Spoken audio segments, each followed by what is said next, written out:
50 અંધશ્રદ્ધા અને તેના કારણો. બિલાડી રસ્તો કાપે તો કામ બગડે.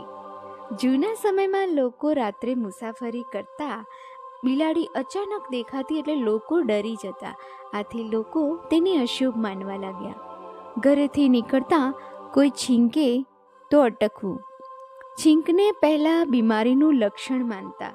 લોકો માનતા કે શરીર નબળું છે, આથી થોડો સમય રોકાઈ જવું કહેતા. કાગડો બોલે તો મહેમાન આવે. કાગડો ખોરાકની સુગંધથી આવે છે. ઘરમાં રસોઈ બને ત્યારે એ આસપાસ રહે. લોકોએ તેને મહેમાન આવવાનો સંકેત માન્યો. અરીસો તૂટે તો દુર્ભાગ્ય. જૂના સમયમાં અરીસો મોંઘો હતો. તૂટે તો મોટું નુકસાન ગણાતું. લોકોને સાવચેત કરવા આવું કહેવાયું. ડાંભી આંખ ફડકે તો ખરાબ સમાચાર. આંખની નસ થાકી જાય ત્યારે આવું થાય. તે એક સામાન્ય શારીરિક પ્રક્રિયા છે, પરંતુ લોકો તેને અશુભ માનતા થયા. રાત્રે નખ ન કાપવા. પહેલાં વીજળી નહોતી.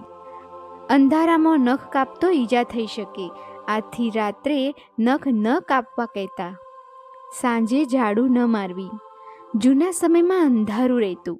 ઝાડુ મારતા કિંમતી વસ્તુ ફેંકાઈ શકે, આથી સાંજે ઝાડુ મારવા મનાઈ હતી. રાત્રે વાળ ન કાંસવા. વાળ ખોવાઈ જાય તો ઘરમાં ગંદકી થાય. પહેલાં સાફ સફાઈ મુશ્કેલ હતી, આથી રાત્રે વાળ ન કાંસવા કહેતા. ઘરમાં ઘુવડ આવે તો અશુભ. ઘુવડ રાત્રે અવાજ કરે છે.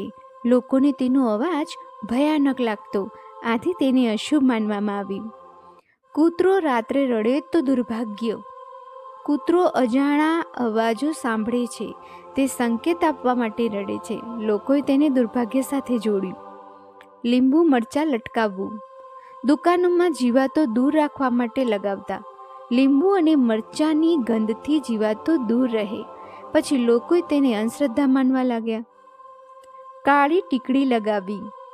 બાળકને લોકો ઓછું જુએ એ માટે માતા પિતા બાળકની સુરક્ષા માગતા, આથી નજરથી બચવાની માન્યતા બની. બાળકને સાંજે બહાર ન લઈ જવું. સાંજે મચ્છર અને જીવાતો વધારે હોય. બાળક બીમાર ન પડે એ માટે આથી આ વાત કહેવાઈ. ગ્રહણ સમયે ખાવું નહીં. જૂના સમયમાં ખોરાક સાચવવાની સગવડ નહોતી. ગ્રહણ દરમિયાન ખોરાક બગડી શકે, આથી ખાવું ટાળતા. ગર્ભવતી સ્ત્રી બહાર ન નીકળે. ગર્ભવતી સ્ત્રીને આરામની જરૂર છે. જૂના સમયમાં સુરક્ષા ઓછી હતી, આથી તેને ઘરમાં રહેવા કહેતા. ઝાડુ ઉપર પગ મૂકવો અશુભ. ઝાડુ સ્વચ્છતાનું પ્રતીક છે, તેને માન આપવાની વાત હતી, આથી પગ ન મૂકવા કહેતા. તૂટેલા ચપ્પલ અશુભ. તૂટેલા ચપ્પલથી પડી જવાની શક્યતા. પગને ઈજા થઈ શકે, આથી લોકો તેને અશુભ કહેતા. દૂધ ઉભરે તો અશુભ. દૂધ બગડે તો નુકસાન થાય. ખોરાક બગાડવો ખોટું માનતા, આથી તેને અશુભ માન્યું. ખાલી બાલટી લઈને બહાર ન જવું. ખાલી વસ્તુને ગરીબી સાથે જોડતા. લોકો સમૃદ્ધિનું પ્રતીક ઈચ્છતા, આથી આવું માન્યું. ઘરમાં સીટી મારવી નહીં. સીટીથી અવાજ અને અશાંતિ થાય. ઘરના લોકો પરેશાન થાય, આથી મનાઈ હતી. શનિવારે લોખંડ ન ખરીદવું. શનિ ગ્રહ સાથે લોખંડ જોડાય છે. લોકોએ તેને અશુભ માન્યું, પરંતુ તેનો વૈજ્ઞાનિક આધાર નથી.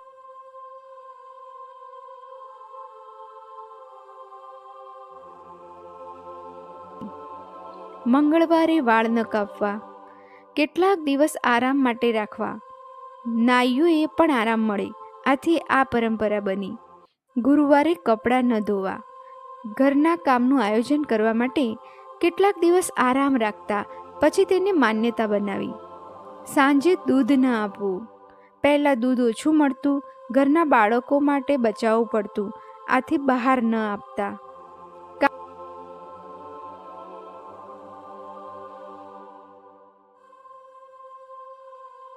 કામ પહેલાં મીઠું ખાવું. મીઠું શુભ માનવામાં આવે છે. તે સ્વાદ અને ઉર્જા આપે છે, આથી શુભ શરૂઆત માનતા. દરવાજા પાસે ચપ્પલ ઊંધા ન રાખવા, તે ગંદુ લાગે છે, ઘરની શોભા ખરાબ થાય, આથી મનાઈ હતી. રાત્રે પૈસા ન આપવા, અંધારામાં ગણતરીમાં ભૂલ થાય, પૈસા ખોવાઈ શકે, આથી રાત્રે આપતા નહોતા. સાંજે સૂઈ જવું અશુભ, સાંજ કામકાજનો સમય હતો, લોકોને આળસ ન આવે, આથી આવું કહેતા.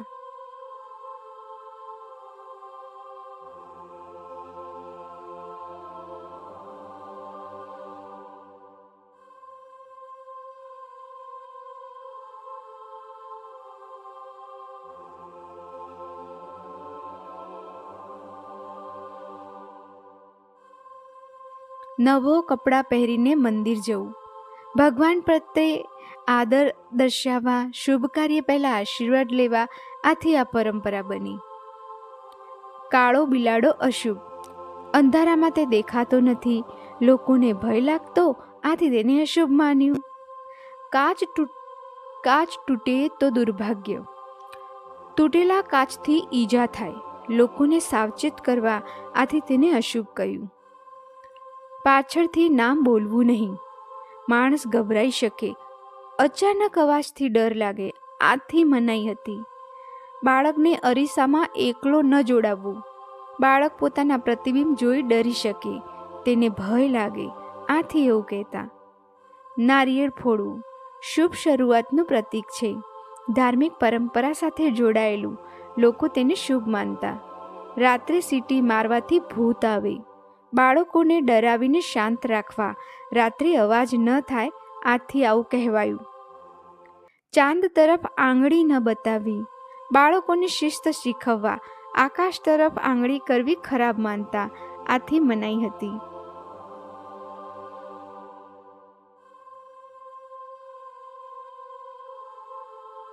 ખાલી હાથ મંદિર ન જવું, દાન અને ભાવના દર્શાવવા, ભગવાન પ્રત્યે આદર બતાવવા, આથી આ પરંપરા બની. રાત્રે ઝાડ નીચે ન બેસવું, ઝાડ પાસે જીવાતો અને સાપ હોઈ શકે, અંધારામાં જોખમ વધે, આથી મનાઈ હતી. ઘરમાં જૂતા પહેરીને ન ફરવું, જૂતા ગંદકી લાવે, ઘર ગંદુ થાય, આથી મનાઈ હતી. ઉંબરો પાર કરતી વખતે પગ ન અથડાવવો, ઉંબરો ઊંચો હોય છે, પડવાની શક્યતા રહે, આથી સાવચેત રહેવું કહેતા.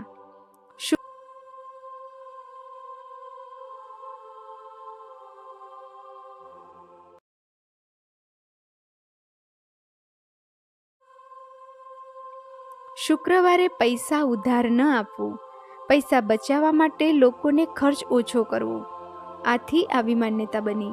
નવા વર્ષના દિવસે ઝાડુ ન મારવું, નવા વર્ષની શુભ શરૂઆત ખુશીથી થાય, લોકો શુભ માનતા, આથી આવું કહેતા. કાળા કપડાં અશુભ, કાળો રંગ શોક સાથે જોડાતો, આથી લોકો ટાળતા, પણ તે માત્ર માન્યતા છે.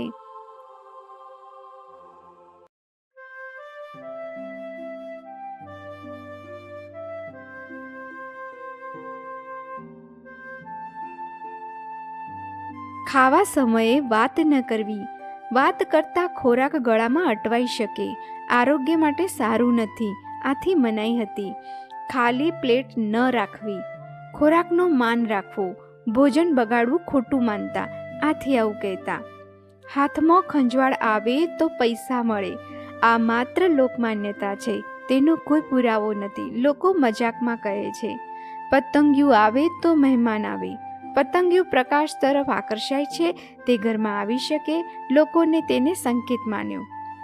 રાત્રે પુસ્તક ખુલ્લું ન રાખવું, પુસ્તકનું માન રાખવા, તે જ્ઞાનનું પ્રતીક છે, આથી આવું કહેતા. પગથી પુસ્તક સ્પર્શાય તો અશુભ, પુસ્તક જ્ઞાનનું પ્રતીક છે, જ્ઞાનનો આદર રાખવો, આથી માફી માંગવાની પરંપરા છે.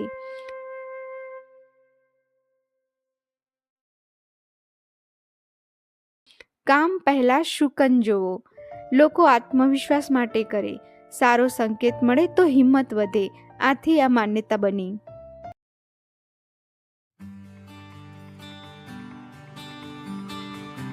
મિત્રો, પરંપરાનું માન રાખવું સારી વાત છે, પરંતુ અંધશ્રદ્ધા પર આંખ બંધ કરીને વિશ્વાસ કરવો યોગ્ય નથી. વિચારીએ, સમજીએ અને સાચી માહિતી સાથે આગળ વધીએ.